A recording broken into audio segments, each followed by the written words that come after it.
అంటే సమాజం ఎలా ఉంది ఈరోజు? దారుణాతి దారుణంగా మారిపోయిందండి. అందుకే యాక్సిడెంట్ చేశాడు అనుకోండి ఒక వ్యక్తి, చేసినోడు డబ్బు ఉన్నాడు అనుకోండి, దెబ్బలు తిన్నోడు పేదవాడు అనుకోండి, ఇప్పుడు ఎవడు నలిగిపోతాడండి? పేదవాడు నలిగిపోతాడు, డబ్బు ఉన్నవాడు ఈజీగా తప్పించుకుంటాడండి. అంటే ఈరోజు మన కళ్ళ ముందున్న సమాజం ఎలా ఉంది? న్యాయం లేదు, అన్యాయమే చేస్తున్నారు. అన్యాయం చేసేవారు దేవుని పిల్లలని చెప్పుకుంటే ఎవరికి అవమానం? దేవునికి అవమానమే కదా.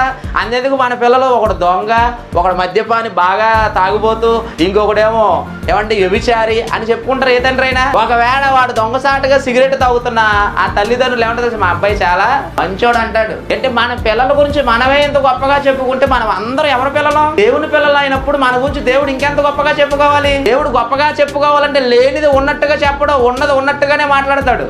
మంచి అయితే మంచి అంటాడు, చెడు అయితే చెడు అంటాడు. తప్పు చేస్తే ఏం చేస్తాడు తెలుసా? శిక్ష